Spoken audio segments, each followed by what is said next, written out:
We had a date for 6 a.m. and you were late for it. I know, man. I forgot to set an alarm. I'm glad this is important to you. On the good news side, it looks like I may be able to make an appearance in August at SnapCon. Nice. I think we're good to go. You're ready, sir? I'm good, man. All right, let's do this. Let's get on into the podcast and say welcome. Welcome on in, folks, to the Snapback podcast. For those who do not know, my name is Guest, also known as ItsGuestGaming. As always, I am joined by DefaultDan. Finally, good morning to you. Yeah. How are you? Good morning. Good morning. Late start. Really? So next week it'll be a little bit better. Late. We've done this now the last 3 weeks in a row, where typically on a Friday mornings we do our podcast before you have to do life stuff.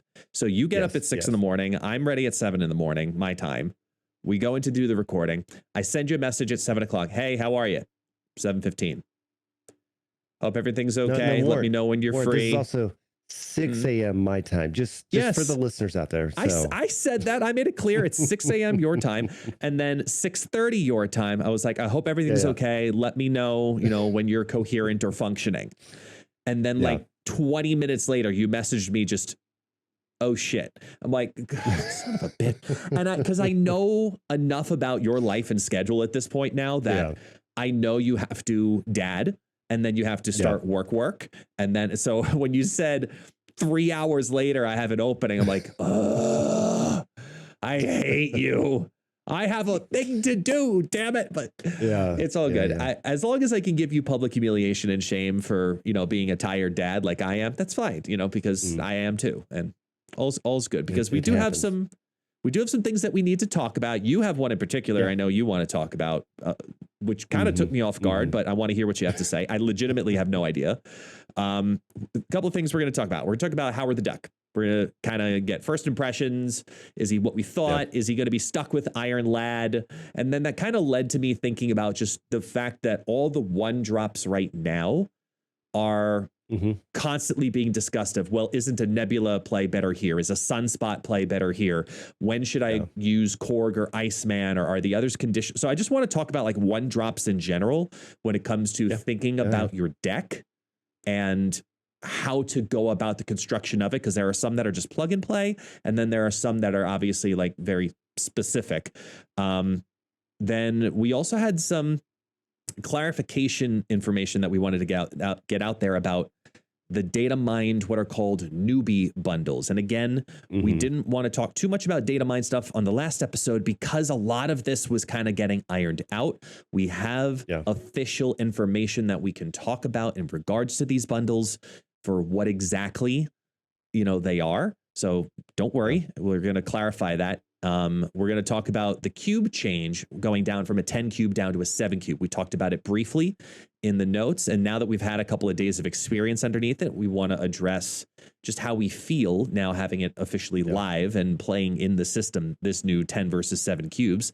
And then our decks of the week, because we were so excited with all of the patch stuff, we completely forgot to do your deck of the week on the first episode of this week. So we're both going to showcase a deck of the week that we've absolutely enjoyed. Let's just kick it off. Let's go right into talking about Howard the Duck. How do you feel about him now that you've had a little bit of time to experience the Duck? Yeah, so I mean, Howard the Duck, a 1/2 coming in. He's got the ongoing so that you can tap him. Essentially, when you click him, it shows you what your next card is, just like any of the tokens or anything to be kind of hidden behind him. There's one just to kind of throw this out there. The devs know about it. There is a bug right now, and there will be a hot fix to fix Howard. If you both have Howard, you can click on your opponent's Howard and see what card is coming up next for them. So, I mean, that's pretty huge. This is also only on ladder, doesn't work on battle mode, which is great because if it worked in battle mode, this would be pretty busted and you wouldn't use them right now. But that's going to get hot fixed. Just want people to know. As far as Howard the Duck, I still think he's one of those cards where I think he's good in a certain kind of deck. If you need to know what's coming up, if you want to have that additional information, I still see him kind of as a Kang. So again, I'm not a huge fan of Kang. I think he has his place, being able to see what your opponent is going to do and kind of give you some insurance of a snap or a retreat. I think Howard kind of does that, right? And I'm taking him out of the picture of Iron Lad, right? And having perfect information for Iron Lad or perfect information for Jubilee and things like that. Just saying the card in general, if you weren't really building around him as a 1-drop, he's decent for that. You know what's coming up. There's been many games where turn 5 they snap, and you're like, man, if I just knew. And again, we're also taking the fact we don't have Chavez in the back. Man, if I just knew what my next draw was, right? Or they snap on 4, and you're like, man, I know I've got a good 6 play, but I have no idea what I'm gonna play on 5. Knowing that perfect information of what you're drawing next turn is pretty big. So I think he's a great card as a 1-drop. He gets way better when you actually use that mechanic with Iron Lad, with Jubilee, and things like that. So overall, I think he's a great card. I don't think he's overpowered or anything like that. And I think that as we get Conquest and battle mode becomes more of a thing, right now, I feel like battle mode is good for tournaments or when you're like friendly playing, but because you have to match to somebody, it's a very weird system. And probably, if I had to guess, 70% or more of people really never played battle mode. And so again, I feel like he's going to shine more in a battle mode situation than ladder. So he's only going to go up from here.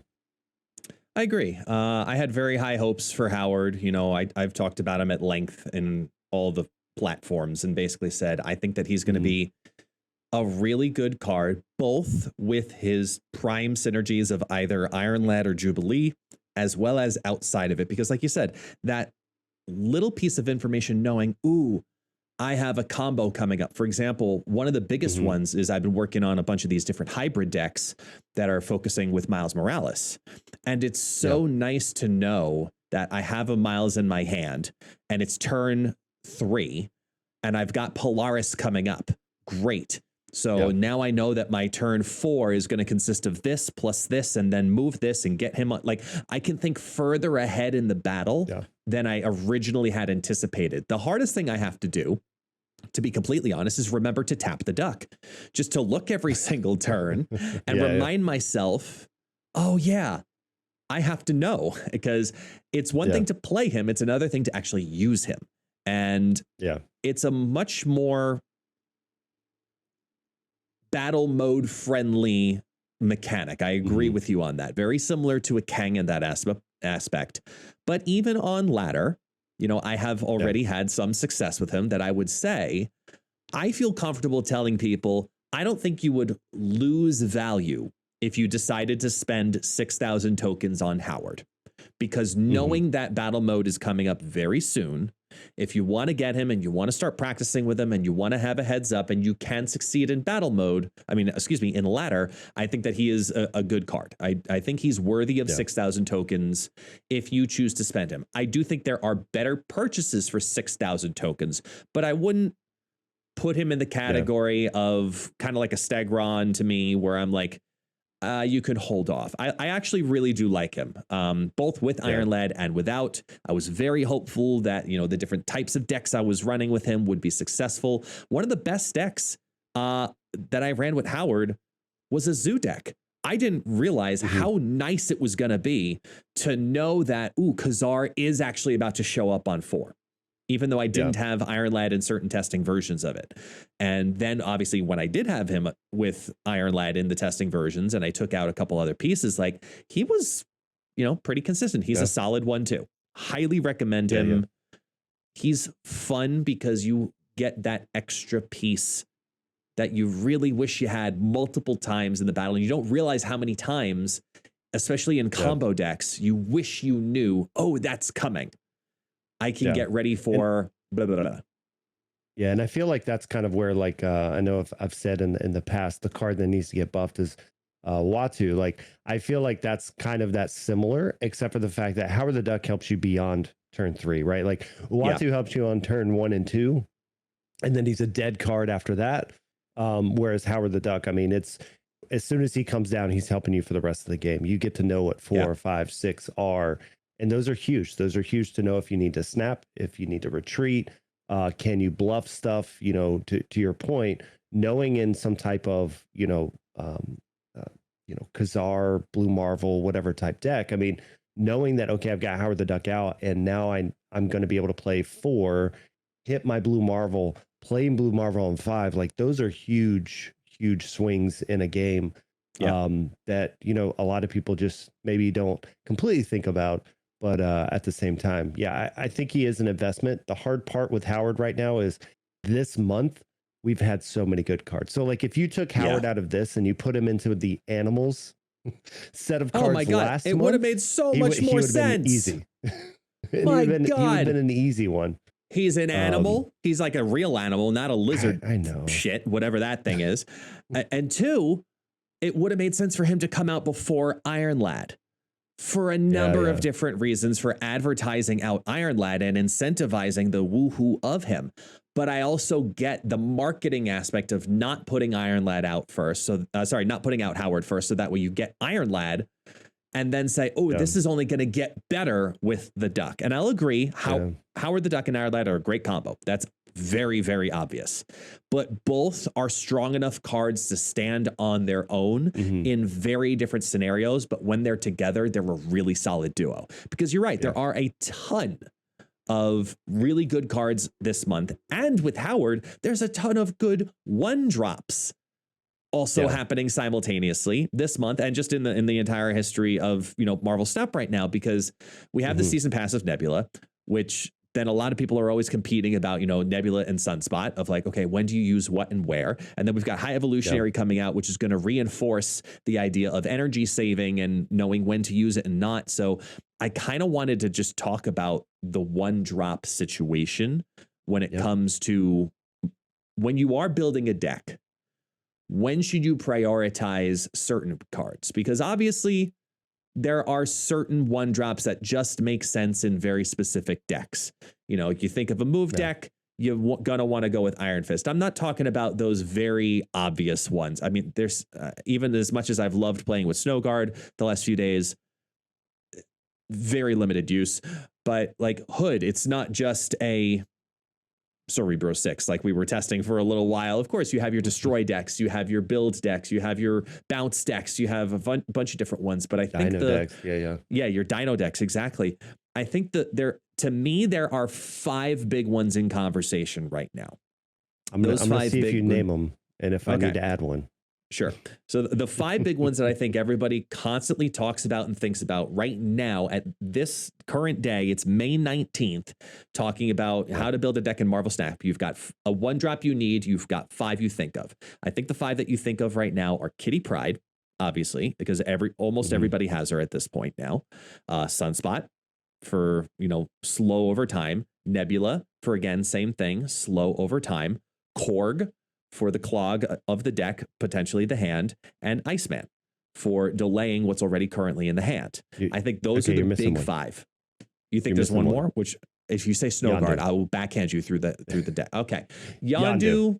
Okay, I'll give you that. We'll say 6. I think Yondu and Iceman are very, very similar. You play one or the other, or at least you have. So I agree with you on the fact when you're looking at these one drops, there's a very specific set. There's, you know, beyond that, right? Because I know people are going to make the comments right now. Just like you said before, beyond that, there's definitely cards like Hood, Misty Knight, and in the Patriot decks. But again, those are very specific cards. So I like the ones that you chose. But I would definitely say when you look at that, when you look at kind of the interchangeable, and those are the ones we're talking about, the ones that you can pretty much put in any deck. Because again, people are going to say Ebony Maw, they're going to say you know, Agent Titania, 13, Bast, right? Yeah, Titania. There's, you know, Zero, right? There's so many good one drops, but when we look at the cards that are, no matter what deck I pick, these are viable in those decks. I would definitely agree with the list plus or minus Yondu, because again, taking a card from their deck that they can't use is pretty huge within the decks. But yeah, I think the other thing, and as we're starting to kind of dig into this a little bit, I think the other thing that a lot of people I've seen on Facebook right now, they're complaining because of Kitty Pryde and Nebula right now. So we talked about this before we really knew, you know, would we get Kitty Pryde free? When would she come out back for free because of the bug that she had? But yes, they're direct answers to each other, not answers to each other. Kitty Pryde's an answer to Nebula. And the fact you just play her every turn, but there's downsides around that as well. But I think the biggest thing people need to remember when they're complaining about that, and again, I say that because I've seen a lot of complaint threads on the Facebook groups and stuff about why would they release Kitty Pryde at the same time as Nebula, and just like keep in mind she was 6,000 tokens. There was never an intent that she was going to be free for everybody, and you would see that happen as often as is happening right now. So just wanted to throw that out there. But I mean, out of those 6, like what's your, without getting into the details yet of what decks and things like that, what's your favorite out of those 6 to have in a deck currently? Right now, if I'm looking, it's really tough because each one of them has different thriving points for very specific decks also, which is kind of what I wanted to go into a bit. If I had to pick only one as the overall, in my opinion, best card, I'm actually going to say it's Korg. And I'm a huge fan of him for a number of different reasons. I think he's my default go-to one drop at any given point. And the biggest reason is because if you get him down on turn 1, you have a 55% chance to have that rock be pulled out of the deck in just a standard game. So you got a 50-50 shot at completely killing a draw for the opponent. And if they have America Chavez, that even goes even higher because now it's even more reduced. What's amazing about that is all of the other effects either A, can be worked around with time, or B, are not going to be at the later turns as strong as Korg, even on turn 4. So even if you get him out on turn 4, I believe it's a 30% chance, if I remember correctly, to get that rock out. And they can correct me in the comments as much as they need to. But turns 1 through 4, when I'm looking to play a 1-drop, I'd like to have Korg probably almost more than anybody else. Now, with that said, to me, there are very specific situations where certain cards are more beneficial or could be debated as more beneficial. For example, in a Ronin style deck, of course, putting a rock in the hand, you can get that rock out. But maybe the Iceman is better because it's going to delay them putting that card out onto the battlefield 1 extra turn, or maybe they decide to not play it and just pocket it instead. Sunspot obviously is another one that people are going Sunspot, Nebula. Which one's going to have a better output for me when all is said and done? And I think when it comes to Sunspot, I feel right now people are not using him as much as they're going to come next week, because everybody and their sister is going to look at energy saving for all of the high evolutionary effects, and his ability is going to have a much higher ceiling to ramp. And I like that ceiling for him, where I think he's going to go past Ebony Maw level status potentially pretty regularly if you get him down on turn 1 or turn 2, which for the most part will be stronger than Nebula. Now, Nebula, I put into the conversation specifically for if I'm looking at any kind of lockdown focus or mechanic, then I'm going to swing into Nebula, whether it's a storm mechanic or a Professor X or a Spider-Man or anything that guarantees me to get her to a 1/3 without a question of a doubt. That's a security, like easy, get her down in the first 5 turns. You've got a 60, I believe it's a 67% chance to get her to a 1/3 if you get her down before turn 5. Like, it's strong. And that's actually, if I'm picking my kind of go-to favorite one, it's Nebula at the moment. And the reason why I go with Nebula is the fact that it forces them to play differently. So for instance, turn 1, if I play her, I know 90% of the time their turn 2 is going there, right? Like if they have anything, they're wanting to stop her from growing. So now I can start to either look at continuing to play in there if you have like Guardians like Rocket, Star-Lord, whatever, or I can now focus on the other 2 lanes, and I've already thrown off their turn 2 play. And most likely their turn 2 play is a 2 or 3 powered card. So now their turn 3 play has to go over there, or I've evened up that lane again. So now I've literally taken away 2 of their turns wanting to play where they want to play. And I've thrown it in there. So now my turn 2 and 3 can start to look at a different location. and start to mess over there. And so that's the reason why I really like Nebula. It's not the fact that she's, I mean, and she has the potential of getting huge, but it definitely turns into that spot where if you leave her alone, she will contest a lane, and it is very difficult to take that lane from her. So you have to, at some point, play 1 or 2 cards into that lane, which means you're taking away power from the other 2 lanes.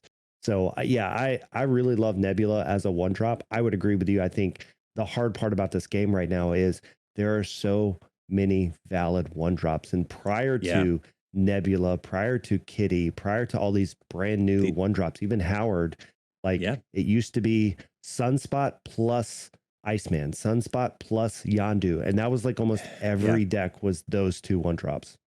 And I think Yondu's an interesting one to bring up too, because Yondu has two very specific clauses of when you look to use Yondu. Number one, of course, destroy. You're looking to either reduce death, you're trying to, get your null to build up, whatever it is. That's case number one for Yondu. The second case for Yondu for me is the information side, being able to see what that is. So if you're a very combo heavy deck that needs a specific, 1 of 2 specific 3-card combos to pop off, you're probably actually going to really benefit from Yondu to know super early on, hey, I just took this away from you. And then you can start to decipher, okay, I just killed a Jessica Jones. So chances are you're playing a Storm in this deck somewhere. Got it. So you start to get a little bit of a head start with information with Yondu, which is one of the reasons that I love using him, of course, in those Death and Destroy decks. But when you're looking at the longer combos, I think that the longer combo deck now, any double combo that has Yondu and Howard is an incredibly strong combination, because not only you're taking a card away from your opponent, you know what's coming.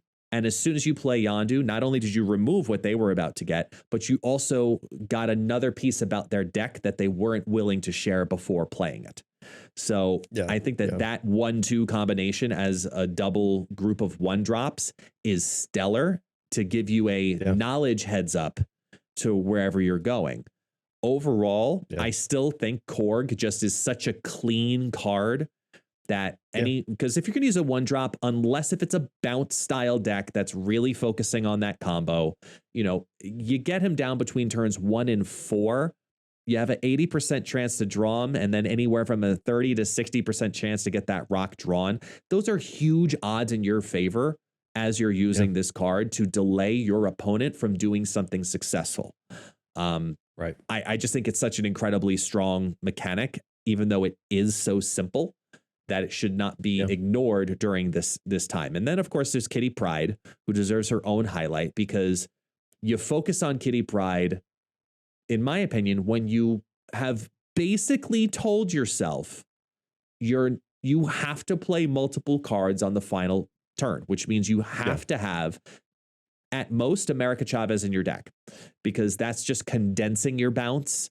And even still, I'm a little on the fence about even doing that if you're trying to really use the Kitty Pryde mechanics, right? But either that or you just don't run a 6-drop. I've seen a few decks where you're not really running a 6-drop. Your high end is a 5-drop. And so no matter what, you're going to have the 5+1.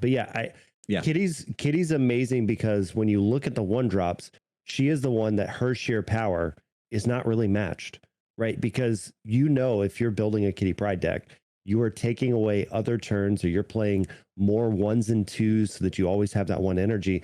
And she gets up really high, really quick. And, you can do that. I think the biggest downside to Kitty right now is just the fact that we're seeing Wave still be in the format. We're still seeing Sandmans and things to take away that final play. I mean, I mentioned it the other day, but I love seeing Kitty Pryde and having Spider-Man in my deck. And when they have Kitty Pryde in the lane, I will Spider-Man that lane on turn 5. So literally it gets picked up on 6, and then she can't be played again, or at least in that lane, right? She's got to go somewhere else. So there's a lot of really cool mechanics with the card. I'm still not sold that I like I'm still a little salty, I'll put it, that she has to be picked up, but I get it that they needed to fix the way the mechanic was working. But she's a lot of fun. And again, being that direct answer to Nebula, it kind of does bring down as many Nebulas, people are really thinking through, do I put Nebula or, like you mentioned, Sunspot, some of these other ones that are going to be good. And, you know, I think right now, the interesting one with Sunspot, you mentioned with high Evo, because we have a couple cards that care about saving that energy.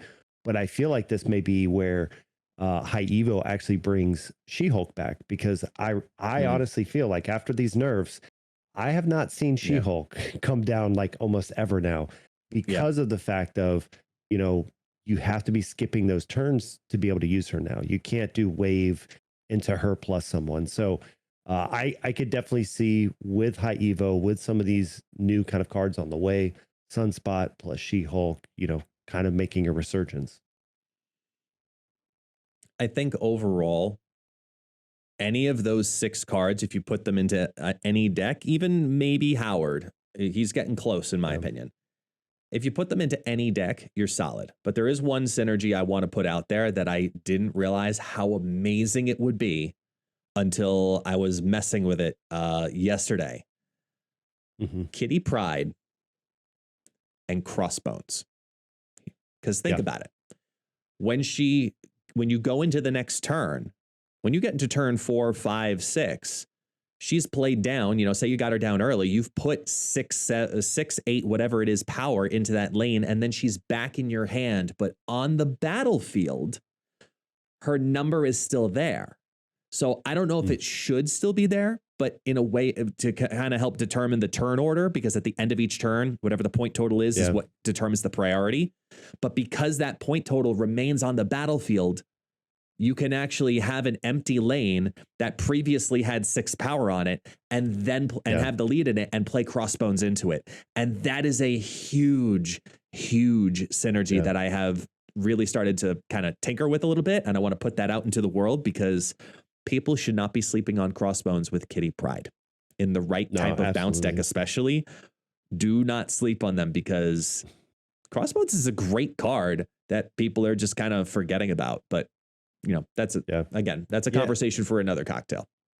And just to add one quick thing, I think when you talk about the power changing, I don't think you can change the power, because you have to think of cards like Dino and Ronin to have their powers now switch and change while cards are coming to your hand or coming out of your hand.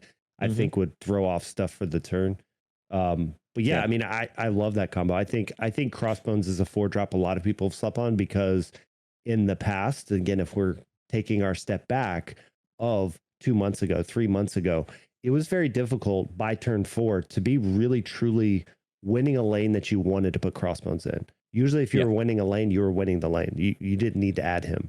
And it was always about contesting another lane. But I think in this world with Kitty Pryde bouncing back, that may or may not be the lane you want to contest, because what's interesting is, like you're saying, Kitty comes back, she's a 6, she's an 8, whatever she is. Well, you're kind of replacing her power with Crossbones and then moving her somewhere else that they didn't see. So I definitely like that move. It'd be a fun one, especially if you had like a Zabu or something like that on 3. So 8 drops are about to rule the meta. I've been preaching it, just like with Spider-Woman. So be ready for it. I'm telling you now. Yeah. The anti-ShangChi-able day is coming. I mean, but we've been trying to get around Shang-Chi for a while now. Let's be honest here. It isn't something that any of like the new players necessarily have to worry about as much. But if you've been playing the game for a long time, this is something that's probably been on your agenda for new players a bit. Still worry about that. Again, being in those Facebook and Reddit groups, everybody being Shang-Chi needs to be nerfed. He can't kill 4 people in one lane. It's like, why did you play 4 9+ cards in one lane? Without it being Nexus, I mean, give or take Nexus, but it's like, that's on you. That's on you. You went too heavy. Why would you stack all of the Cerebro everything and then it boosted up and then everything died? Like, it's just don't do that. No. Spread your resources. But speaking of the newbie complaints, complaints that involve newbies, I do want to talk about the newbie bundles, right? Yeah. So the Newbie Bundles, for those who do not know, have been a data mined piece. Now, I'm going to preface this again. and say that newbie bundles are data mines, which means they are subject to change, which means that things may be different when they actually come to fruition or when they come out currently for newer players. Right. Now, everything. Now keep in mind, they are live. So, yes. But yeah. I'm saying when we got the information, people freaked out with data mine information is what I'm getting at. And people said, what the hell? Hold on. Let me finish the damn sentence. They freaked out because somebody put a screenshot of Newbie Bundle 0. So Newbie Bundle 0 was started yesterday. It's running right now as we're recording. So that's when people started freaking out. They're like, why do they have that and I don't have that? So continue. Sorry. Information on data mines is the community pulling out information from the game without context. When we create the narrative and the context, sometimes things change, or sometimes we get information later that helps to clarify them. So the Newbie Bundles were data mined, and amongst the Marvel Snap creator group, conversation started to explode, talking about, well, what are these bundles? Why are there base cards in it? What happens if you have one of the variants? Does it get reduced down for everybody else? Because all we knew them were as just the term newbie bundles, and there's a bunch of them. There was Thor, Black Panther and Nakia, Patriot, Maria Hill, Captain Marvel, and Spider-Man, and the Venom Deadpool combo, right? There's 7 bundles in total. And, you know, these are all on the snap.fan Twitter page if you want to take a look at all of the details a little bit more, or if you're here on the YouTube video, obviously I have them up on the screen. Now, we need to make some announcements about them because, as DefaultDan said, these are live. And I'm very happy, you know, to be in the Marvel Snap Creator Program where we had access to this information. We got the guy who actually builds the bundles into the conversation. And he outright came and said, okay, here's what they are. Here's how they work. Breathe. Everybody breathe. This is how it's going to go. So what it is they are 7 bundles. They're available for 24 hours each. That's it. After you pass the tutorial. And then boom, first bundle pops up. It's Thor. So for brand new players that are looking to accelerate into the game, this is a way for them to get some Series 3 cards right away in day one. Well, post tutorial, if you will. So yeah, technically day one. But you know, and they range. Some are for gold, some are for cash. They go all over the place. And there's very specific cards. And it's not like it's a random, you know, setup. It's not like you're doing looting and mystery boxes of like, get a random Series 3 card. Like, you know, they'll have to do it collection level 1000. But and they mentioned kind of, as we talk about the cards, right? They mentioned that these are not game breaking cards. These are not these Doom, right? Dr. Doom type cards. And again, not game breaking, but I'm just saying like too powerful for a Series 2 person to have in Series 2. So they were very intentional on what cards they wanted to bring down into these bundles. And there's a lot of value there. And I think that one of the crazy things about this is I don't know if new players will understand the value in some of these bundles because there's boosters, there's credits, there's, you know, it's not just looking at it going, how much gold do I get? Which is what a lot of new players look at, right? How much gold, how many credits? The boosters are huge. You know, the variants of fun variant, the other side of this is these are regular variants. They're not exclusive variants, which I think is when a lot of people saw these popping up. They're like, oh, you know, I already have this variant. Or, you know, it would feel bad if they were specific variants, but because they're just kind of common variants that you can find in the shop, that's just something to kind of throw out there. Yeah. But I will say, I wanted to shout out one of the bundles in particular. So if you are a newer player coming to the game and you have the opportunity to accelerate and you start seeing these bundles pop up, you know, you've got the Venom and Deadpool and, you know, Miles Morales, who's just a fun card and very familiar to a lot of people. These are very recognizable names. Miles Morales, Captain Marvel, even Maria Hill, Thor, obviously, Black Panther. Like they're appealing to you probably went into this because of Marvel aspect of things. Yeah. But if I had to recommend one bundle and one bundle only to brand new players, it's the Patriot Bundle.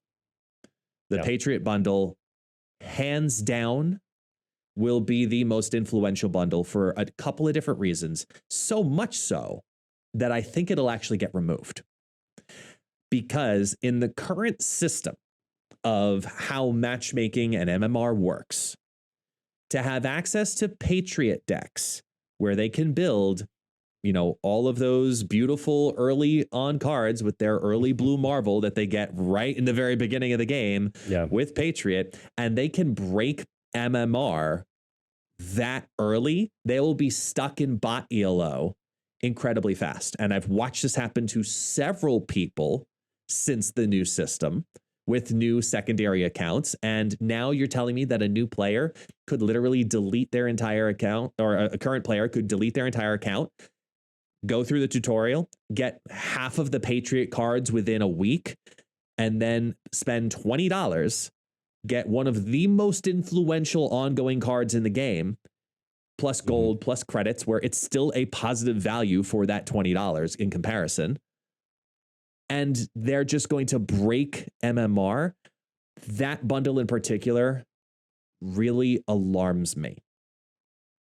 Yeah, he's a very powerful card. I mean, again, from the people that are in Series 3, we think of Patriot with Ultron, we think of Patriot with Doom, but prior to all of this, you have to go back to the Khazar decks, right? You have to go back to Squirrel Girl, Khazar, Blue Marvel, Mr. Sinister, right? Those are the types of decks that we're doing great with Onslaught, right? Onslaught's even one of those cards that you get really, really early, to where this will be a potential, I won't necessarily say problem, only because I also think that Second Dinner at some point is looking at MMR so that won't become a big thing, hopefully at some point. I hope so, man. So, because it's bad. Like MMR is really bad right now with matchmaking, and this is from new players all the way up to myself. Like, the first couple weeks of the season, I hit a whole bunch of bots, and it's the reason why I play 30 minutes a day. Like, you know, trying to hopefully see matches, see people in there, and I don't grind once I get to infinite to try to help with that too. But yeah, I would agree with you. If you're looking at any bundle in here, the Patriot Bundle is good. If you have the extra finances and things like that, I think the Venom and Carnage bundle is good as well, only because it's such a fun deck that's there. But I will also say, Carnage and Deadpool, because you would already have Venom and Deadpool option Carnage. 3. Sorry, Venom and Deadpool, because you would have already had Look at Carnage. the screen. I know. I saw red and he looks like Carnage, but it's Deadpool. It's Venomized Deadpool. He's eating. But and I love that Venom variant. I have that Venom variant, which we'll be using potentially on some of my upcoming decks. But yeah, so you know, it's one of those things where like I like that one, and then I would say kind of as a third tier on there, and maybe it's second tier. Would be Miles, because if you think about Series 2 and one of the best decks in Series 2 is the move deck. So now being ahead of Miles that early in the move deck at Series 2 would be huge. Now, Miles is also a card that you got with Season Pass a while back, but again, new players aren't going to be able to get those old Season Pass stuff, or at least yet. So it's one of those things where, yeah, I think Miles is also a very good shout out as far as a card goes. I'm not looking on the screen at the values and things like that with what you're getting back with stuff, because I think they're all pretty good values overall that are attached to them. But yeah, it was funny to see, you know, I think these are great. They're already saying these could change, they could go away. They're experimenting with what a new players want. If we think back, right, one of the first packs that we had was like a $2.99 Captain America, and then they had the whole $99.99 pack, $100 pack for the Pro Bundle that was supposed to be aimed at newbies that literally just all the whales bought, because newbies usually don't have $100 for that. But this was kind of to help as a catch-up mechanic. They mentioned in there that, hey, there's a lot of people that are starting because their friends are Series 3 plus, and they're like, hey, you should get into this game. And they wanted to allow people to catch up with their friends. And I think it's a very smart way. maybe we should have more communication prior to them launching, because again, whales are always jealous and FOMO when they see, hey, why can't I get that Peach Momoko Thor that I want that just came into the game, but they get to get it on day zero of these newbie deals in there, right? I saw another person in the creator chat saying like, hey, I want that Venom with the wrestling belt. Like, that's the one I want. So like, it's just fun and funny to kind of see some of that. And I think that, they know this. And I want to say one more point around this. The other reason they said that they wanted to really stick these to new players is it made it easier. And when I say that is because you mentioned it earlier. What if you already have the card? What if you already have the variants? They didn't want to deal with having to figure out a lot of that stuff yet. And so they were like, hey, these are Series 3 cards. There's no way these people will have these cards when they're being offered.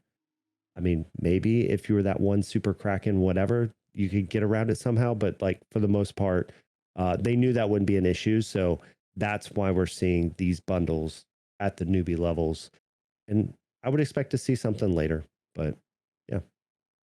Yeah, I do think it'll eventually happen where there'll be like the partialing out the value of a bundle if you already have something. Because like my daughter has a game that she absolutely loves where it does that. You know, you have the large bundles and then the micro bundles. And as you buy a micro bundle, it reduces the price of the large bundle. Like, I wouldn't be surprised if that comes in the future, but I'd rather them have their resources allocated to things like Conquest and the full the full PC release UI. Like, I'd rather that spectator mode, spectator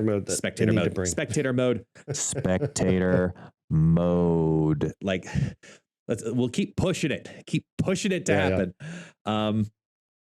Once we have those things, sure, we can deal with, partial pricing on bundles, but I agree. It doesn't need to be anywhere close to the top of the list. I do think that these are okay. Some of them I don't like, but some of them I think are okay. Maybe a little longer than 24 hours, maybe, even 48 hours, let them choose, decide. Yeah. They're still debating about if they want this versus, oh, I have complete FOMO pressure to get this thing. Maybe 48 hours, just let them breathe and sit on it and go on YouTube and say, okay, decks with Thor, look it up. I think what they have to be careful with, though, is it is 7 bundles. So now you're looking at 2 weeks, and there is the chance, there's a much higher chance at 2 weeks that they're running into people already having the cards. So yeah, it's a balance they're having to figure out within that. Yeah. Very true. Very, very true. Since they're all Series 3. Yeah, I think it's a good change. I think it's a nice thing, because if there's anything that I know you and I have experience on personally, it's games not thinking about new player acquisition earlier on and how to have those catch-up mechanics built into the game early on, because whether you're back 3 months or you're back 3 years, they need to exist. And this is one of their first steps into already doing that, because time is flying in Marvel Snap. We've had so many new players come to the game, and it's starting to come up as a conversation of, moving up and catching up, and, they make changes, just like, we had the cube change, we were at a 10 system and now we're moving to a 7 system because they're seeing the feedback from the community and they're trying to push forward and make changes and evolve. And just like with the bundles, some people are going to love them and hate them. And with the cube changes, some people are going to love them and hate them. And apparently you have something you want to say about them. You love them, and I hate them when it comes to the cubes. And here's the thing. All right, so when we talked about this on Monday, right, or Tuesday, when we were going through the patch notes, we're looking at everything. This was one of those I looked at and I said, I don't like this because it cheapens the climb to infinite. Now, mathematically, it doesn't. Theoretically, because you're getting less ranks when you get to these 80, 90, and so on.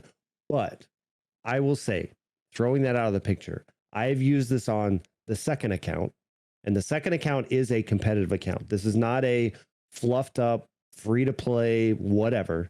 I know, again, some creators have secondary accounts that are real accounts. Some creators have a free to play account has a lot of high MMR and stuff like that. This is not the case. This is an account with, 8,000 collector level, grinds and hits infinite in the last 5 days of every season, because it's nonstop people. So The more that I have played with this new system, the more I have hated it. And I'll give you 2 reasons. Okay. One, the reason is it makes no sense that we've gone from 10 to 7 with the fact that you can have an 8 cube game. Because a lot of people look at the benefit. I got 8 cubes. I went up an entire rank when I got my win.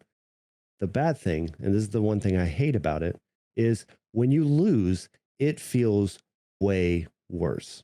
If you lose an 8 cuber, and let's say you're at 73.1, you are now at 71. And that feels really terrible. Right. But again, people don't look at the points. They look at the big number. So when they go from 73 to 71, or think about if you were literally at 81 and you went to 79. Now you've even, psychologically, I've gone from being in the 80s to now I'm in the 70s. And it is huge because I lost 1 game. It took me from 81 to 79.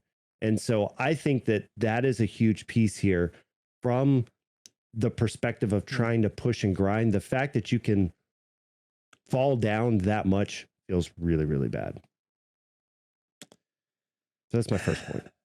I mean, I see and hear what you're saying. I just personally don't agree because I think from the glass half full side of things, it feels really, really good to win a 4 cube game. And more than half of the time on just a 4 cube game, you move up a whole rank. Yet alone, if you happen to get to an 8 cube game and you win, you have the potential to go up 2 ranks, but it's only like a 13, 16, whatever % chance that that's going to happen anyway. It's, for me, it's the same climb. The only thing I didn't, because as we talked about, the math of, once you boost up past one of the thresholds and you go from 80 to 83 immediately, now to go to 83 to 90, it's 49 cubes versus what it was previously as a total of needing to climb 50 cubes. The journey up is the same.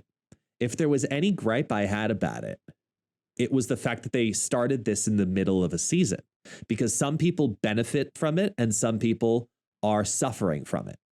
So, for example, those who were like me, I was down tremendously. I was really down. I was down to 90. Sorry, I went up to 86 and then I was down to like 73, 74, which are where I've been hovering at recently. And then this change where, okay, now for me to get back to 86, it's a shorter climb. So for me, I benefited. Right. But for those of you who were the opposite end, who were just only 1 rank down, like I should say a half a rank down. They were suffering between 85 to 80, let's say. And then the reset happened. It actually feels worse to a degree because yes, it's a shorter climb, but you fell hard in the process. I just feel like this is being that it's a month-long system, I feel like this specific change should have happened on season reset. I would agree. I would agree with that. I again, what I keep getting caught up on is, yes, the climb up is the same. Right. We've already kind of talked through that, the number of cubes, whatever. The fall down is not. So here's the other side of it, right? The other side of it is when I used to hit 80, I used to have 50 cubes. That was my padding before I went back to 70. There is a huge psychological piece around this of once I move from 70 to 80, from 80 to 90, from 90 to 80, there's a psychological beatdown of I went from being in the 90s to being in the 80s. Even if I'm at 89, I'm in the 80s now. And the problem is now when I move up from 70 to 80, I'm only up 3 ranks. So I'm only up 3 times 7 padding before I fall back down. And the fact that just a few losses can throw you all the way back into the 70s after being comfortably in the 80s. And it's not comfortable anymore. It used to be, I'm in the middle of 80 and I've got 50 cubes. I can lose 2 or 3 8 cubers and still be in the 80s. Can't do that anymore. And I think that that's where it's such a different feeling around it. And that's what I'm feeling on this account. When every time I feel like, oh, I'm at 86. I think I'm at 86 right now, or 85 right now. I'll get up to like 87. I'm like, I feel good. And then I lose like 2 matches and I'm back down at like 84. It feels really bad where I'm like falling so far when you lose. And I agree with you. It's less to get up, but it feels so bad when you fall. Yeah, it does feel bad to fall, you know, because you fall so quickly. Like it is, I'll agree with you that it is a little bit more of an emotional roller coaster where within one day, you know, there are people who, you can see it on Twitter all the time. People are talking about, yay, I moved up from 86 to 89 today. Woohoo. But it's not that part. It's how big of a number variance did you have to go from? Like, how many times did you go up to 87 and then down to 86, or the up to 88 and then down to 87? How many times did that happen versus now, where I agree with you, it is a much larger variance where you went 86, 85, 84, 87, 83, 89, 82, 80. It's a lot more looking at the big number sporadic, and it creates more of an emotional response. I can agree with that.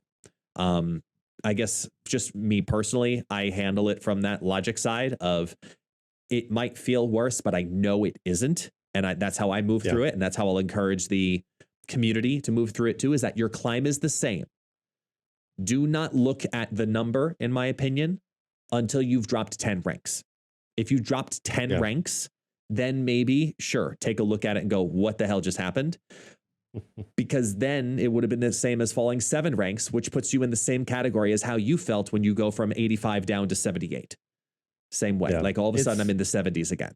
So that's kind of like the threshold I would put to people is don't freak out if you're trying to climb and you drop 10 ranks. When that happens, then reassess what you're doing a little bit more so and look into, you know, conversations with others. And, you know, there's tons of resources and tons of, you know, content creators and information out there. And we're all here as different communities in our own way to kind of help out. If you have a question, comment, concern, inquiry, whatever it is about, you know, hey, why is this not working? Maybe it's my smack mechanics. Maybe you need a coach. Maybe, you know, there's so many different ways that you can get good at Snap. And believe me, I mean, I have it publicly on the screen right now. Like, I'm not saying I'm the best at Snap. I was at 86 and I have dropped to 73 because I just keep testing a whole bunch of stuff. You know, like right now I'm focusing on a Cerebro 3 deck and I am loving it because I dropped to 70 last night. Testing out like a hybrid deck between what we ended on stream. And I was like, ooh, what if I try this? And yes, I dropped really quickly.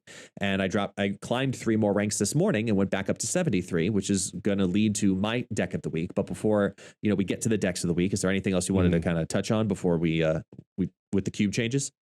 No, I mean, I think that's, you know, that's the big one here. And I'm really curious, you know, for the people out there listening, whether you're you know, listening on YouTube and watching this later, leave a comment down below. If it's, you know, over on one of the podcast channels, find us on Twitch or whatever, and let us know what you think. Because again, I think that they're trying to move some stuff around. They're trying to figure out, you know, how do we make this climb either, you know, better for the community, whether it's faster for some people, it's allowing people that have never hit Infinite or never hit Omega to hit them before.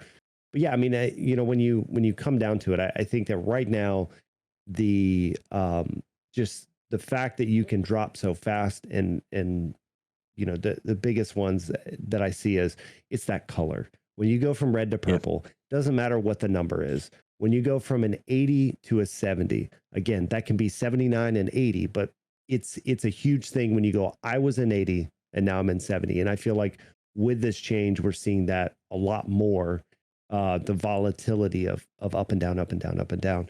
And I don't understand the change. I think the second part about it, you know, the point of it is I would love to hear really from the devs to say, why did you go from 10 to 7? Because now I was listening to Ordinary Harry the other day, and he's like, now we're in some weird metric system with inches and feet. And, you know, the US doesn't do well with metrics and numbers.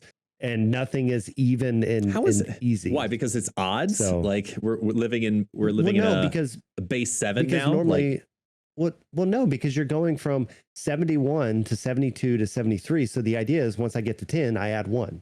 Once I get to, you know, your 10s and stuff. Whereas now we're in these 7s of like all right, we go from 7 to 8. Why would from 7 to 8 take me to a new rank? Right. I very heavily think it's to do with the matchmaking. I think it's, we talked a little bit about it in the last podcast about narrowing the pool of people because of that more rapid movement between different ranks. It really actually creates a smaller bubble of people that are more closely related in rank and battle skill to what you are. I think it's to me the only justification that makes sense. But the solution, I guess, to kind of go in between the two of them would be you would have to then do this. If you did it right now, it's in base 7. You'd have to do it like the cubes. You'd have to do it in base 8, where then your climb would have to be, we go back to the old system of it being, yes, with your 10 ranks, but to make the same climb, you have to climb 48 cubes, which means we'd be given 4 free ranks. So that's the solution of if you're just really struggling with the number 7, and this is such a difficult thing for you, Mr. DefaultDan, that's your answer. It switches to 4, meet in the middle. It was a 5, now it's a 3. Just go in the middle. Get your happy little even number. Put it back to 10, and instead of going 30 up and 30 down or whatever it is, go 20 up and 20 down. That's what I don't get. It's all on the backside of this matchmaking. Like literally just drop MMRs. If we really want to go back to where it is, drop MMRs. On day 1, if people are at rank 70, they are playing rank 70 people, right? Like make sure that MMR reset. Like just full MMR reset, because here's the thing. I still don't think some of the people that are whatever rank 500 on Infinity, I'm not saying they're any better than the people that hit 105, because the people that hit 105, maybe they did quit playing during the season. You know what I mean? Like maybe they're just experimenting with decks. And so I think that the true issue with all of this is the MMR system. And if that's the reason why we're having to change this to do matchmaking, then matchmaking is broke. It has nothing to do with this confusion of 7 or 10 or whatever cubes. I just think we went from being easy, 10 cubes get you a rank, to 7, and you have an 8 cube game that can throw you off. So I don't know. I mean, we'll have to see what kind of comes out of it. But of the numbers, I agree. It doesn't make a whole lot of sense when there is a solution out there using skip 4 ranks on 8 tabs. So that way it's a nice even full rank up, half rank down. Like, I guess that's the only solution. Right. I guess the other side. So now you're making me have a third point. I don't think you should move an entire rank when you win a game. To me, an 8 cube game, you don't think it's worthy of a whole rank? Why? No, because why? Again, why? Right, tell me so why. You need to come to my world. Come to my world. Okay. I'm trying to in August. Next season, you will have people that hit infinite in 1 hour. Because they're gonna get bots 24/7, and they're gonna snap on every single thing, and they're gonna get a million 8 cube games. So here's the other side of that: is when you have a super high MMR, again, what really needs to be fixed, they're gonna get hit infinite so fast. There was people who did it in just a couple hours this season. It's gonna be even more ridiculous next season with the fact that they're gonna be snapping and they're gonna get 8 cubes. Because I know when I do my climb, because I would say easily 60% of my matches on my main account are bots. Easy. And they're super easy to identify. You just click on that base card with no effect on the back, but then they have the crackle on it. It's super easy to tell it's a bot. And I know in those cases, I snap on turn 2. I know I can beat a bot every single time. And I snap on turn 2 and I get 8 cubes. So then maybe some of them started retreating, but maybe we'll throw this out then.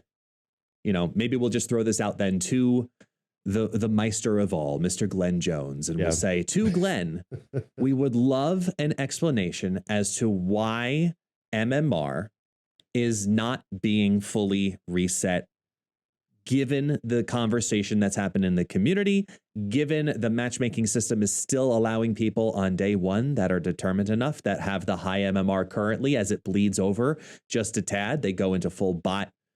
Like we talked about here, just a whole full conversation I got a 60% bots, 70% bots, and they fly into infinite, and then they can fool around and be in the cool kids club of infinite because they don't have to worry about falling down out of it. So maybe we can get him to answer that, because we would love to hear it. I think that would make me very happy. It would make you very happy. Because I could definitely use a reset from a negative side as well. I could definitely use a reset because I've been struggling, but I did find a fun C3 deck that I've been enjoying the last 24 hours as well. But we'll bring up yours because C3 is C3. But that's fine. Because I saw the video on this. I can't take credit for this deck. Oh no, I'm putting Molt's name on it on the top. It ain't yours. Hell no.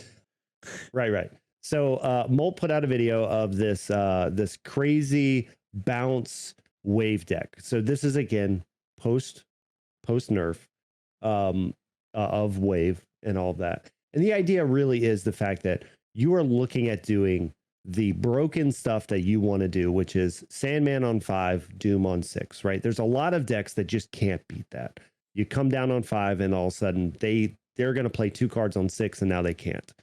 So the deck works a lot of that. You're either going to potentially, depending on what the matchup's looking like, maybe you wave super early and go ahead and get, your Doom down or something like that. But realistically, what you're trying to do is using wave and Sandman on 5 to shut them down so you can Doom on 6. And that's common. But here's the twist to this deck. So the twist to this deck is the whole first 2 or 3 turns, you're playing like you're playing a bounce deck. And you're not going to lose out on what you're doing by shutting down your 5 and 6 play, because outside of Kitty, everything sticks to the ground. You're using, Angela. You're playing into Angela. There's no beast in this deck, so you're not picking it back up. But the idea is you can play some big turns with Angela, fool them with Kitty, but you're playing Kitty into Angela. You're playing Kitty into Bishop to get these buffs, on the board. And then you hit them with the wave, you hit them with the Sandman, and now they're like, whoa, what are they doing? Because they were already preparing for your big, huge turn 6 play, and now they can't do it. So it's got a lot of stuff. If you don't get the wave and stuff, you still have that crazy turn 6 play with a Hit Monkey, with a Mysterio, and even that can be your turn 4 play, right? That right there is 4 from your Mysterio, plus your Hit Monkey is getting, up to an 8. So it's a pretty big plays within here, but it's that whole shift when they thought they knew what you were doing, and all of a sudden turn 5 wave comes down or Sandman comes down, and they're like, wait a minute, what just happened? In turn 6, you're going to hit them with the Dr. Doom, or you've already won another lane with your Angela and stuff, and then you just hit like a Giganto on the left side, right? It's pretty crazy. The deck works way more than you think it should. It's not a 100% going to win you every game, but it definitely wins way more than you would ever think it's going to win. It's the redirect. It's the fake out. I'm playing bounce, Sandman. Oh, I wasn't ready for that. You're just catching them off guard. You could play bounce all the way through if you really technically wanted to, but it's way more constructive to pull the surprise element on there and say, hey, you think but you have no idea. Doom. It just yeah. And for those on the podcast, we're looking at Kitty Pryde and Nebula being your 1-drops. Again, Nebula's, we've already talked about these 2 cards, really great. Angela, Hit Monkey, and Jeff, the Baby Land Shark, as your turn 2s, and Mysterio as your turn 2s, your 2 energy cards. Jeff is also really good just because if they start to play some of these lockdown decks, which we're seeing everywhere, Professor X or Storm or something like that, Jeff can be a really sneaky play. You can also play Jeff on turn 6. So it's one of those things where, if you got Sandman down, you still have some plays where Jeff can be a secondary play through a Sandman, which is good. You've got Bishop and Wave at your 3s, Sandman at your 5, and then Dr. Doom, Chavez, and Giganto as your 6s. And Chavez is really just to make sure you're drawing all your stuff early and you're not getting caught with another big drop in your hand there. So overall, I love the deck. It's got so many different little pieces to it. It may take you a couple games to get used to it. That's the one thing. The first 2 or 3 games, it either works or it doesn't. You're kind of just understanding the deck. But once you kind of understand what you're doing with the deck, it's a good one. It's a fun one. Yeah, I love the notion of you play wave on, or you're in Sandman territory, or you play wave on 5, and then you can play back down your what is now up to an 8-power Kitty Pryde plus Jeff the Baby Landshark as your turn 6. And to throw it out there proactively, I'm going to get ahead of the comments. As much as we love the interaction for the algorithms, Jeff the Baby Landshark is hard to replace in this deck, in my opinion, because of that flexibility of having that last other turn 6 option of playing Jeff plus Kitty Pryde. If you are needing to replace him, this is where I call back to Korg, because he's such a strong card, and just use it as a stand. Any other 1-drop, really. Yeah, he's difficult because he's not a move enabler, right? A lot of people look at Jeff and they're like, oh, what can I replace with it? And usually the right answer is Nightcrawler, because you have a Miles or you have something else in your hand. But the fact that he is specifically there to get through Sandman, he's specifically there to help you if they've locked a lane down, because there's so many lockdown lanes. You know, there's just not much else that's going to be in a spot. So you are correct. For me, because I'm going to be testing out your deck, the Molt deck, in a little bit too. But for me, the one I've really been enjoying is, we've already established the one you've broadcast here with us today. The one I've been messing around with is I've been trying to find the best balance for Cerebro 3. I got inspired based on Wednesday Night Snap. Yeah, I was going to say, Wednesday Night Snap. I know I'm promoting properly. I know what I'm doing. That Cash came on in with a really solid Cerebro 3 deck, and just, and he cashed out that night. And it got me thinking about Cerebro 3 on ladder, the things that I want, the things that I need, etc. So the deck I ended up building around is Wasp, Bast, Adam Warlock, Jeff the Baby Landshark, Sentinel, Cerebro, Mystique, Cosmo, Killmonger, Rhino, Magic, and Valk. And I ended up sticking away from Iron Man, because the more and more and more I looked at it, of what cards are going to benefit me, the more I leaned towards having as much time as possible to get all of the cards out.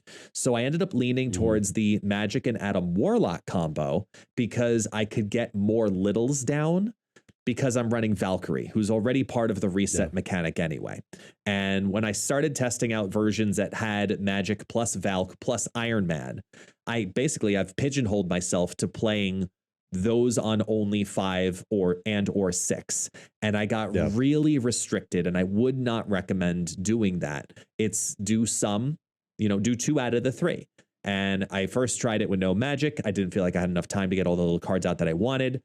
And then the Adam Warlock piece, I was able to hang on to my Bast longer and longer and longer, which actually benefited the deck, because I had Cerebro and Mystique and Adam Warlock and Wasp and all of these other cards that once I got Bast down on like turn 4, and I had all of this drop on afterwards, plus then Magic extends it. Now I've got all of the 3s that I can drop towards turn 6 and 7, and it's a flooding that really felt a lot stronger. So I've really enjoyed this version of Cerebro 3, I think, more than anyone I've played so far. Yeah, no, it was a fun deck to watch. Like you said, on Wednesday Night Snap, we encourage people bringing different decks, right? Don't just bring the meta. Sure, you can bring the meta deck if you want, but we try to feature, and we try to see that. And we had a couple new people going 4-0 on Wednesday, this being one of those decks that just was so nice just to see Cerebro back in here and being able to do its thing. Even through some of the meta there. And yeah, it was a fun one. Did you know that on Snap.Fans statistics, since the new patch, Cerebro 3 is the #1 style of deck when it comes to average cubes? So it doesn't surprise me. And here's the thing.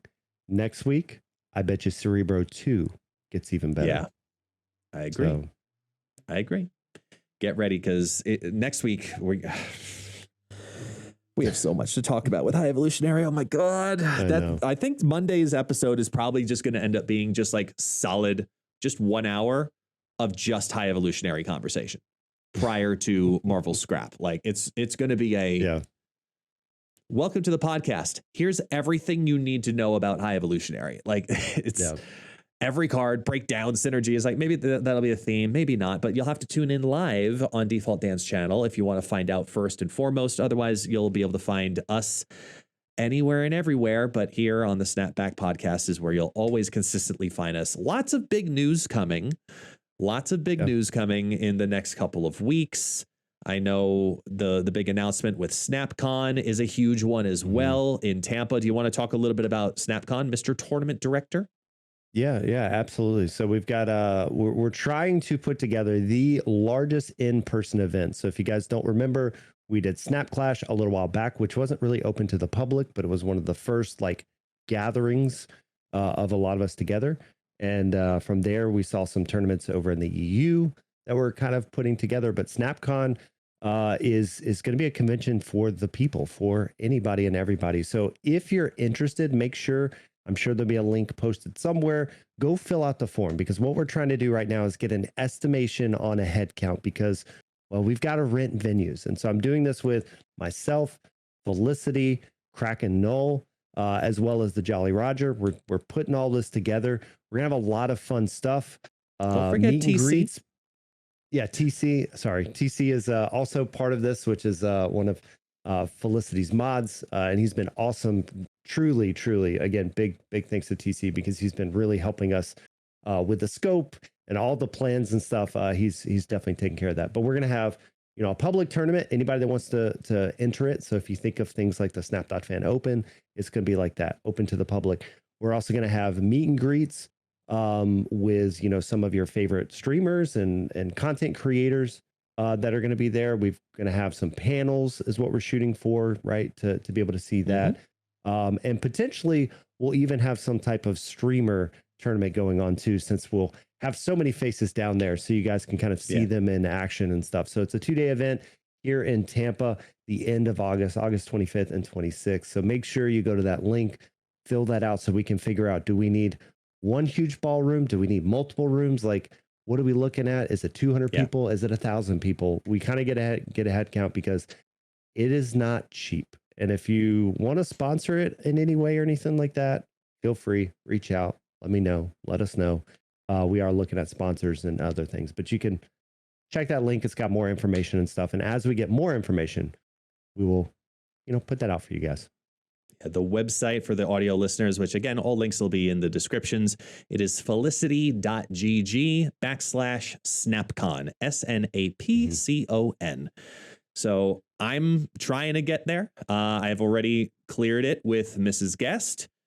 She's on board because she wants me to go to Target. So she's like, sure, go to the States, have fun. Bring me back some, Jergens body lotion and all these other fun things. So I was like, sure, I'll gladly go. But obviously I have things I have to take care of before that to make sure that I can get there for what would be my first public appearance as guest and my first return to the States in over 3 years since moving here to Brazil. So looking forward to it. It should be a lot of fun. Default Dan, thank you. Thank you as always. And to all of our listeners, we appreciate all the support over the last few weeks, all the likes, all the follows, all the reshares, the kind words we've been getting, a lot of positive feedback for us here on the Snapback Podcast, where you snap and we snap back. Default Dan, thank you, buddy. Y'all take it easy, guys. There's girls too. Don't go guys. I know. There's guys and girls. We appeal guys, girls, everybody in between. We appeal to all. Everybody's guys. Yeah, well, yeah. And it's everybody's the guy. I'm just mad at you that you're wearing a Batman shirt on a Marvel Snap podcast. I usually just wear any superhero shirt. That's why I'm wearing a sweatshirt, because I'm wearing a Batman shirt too.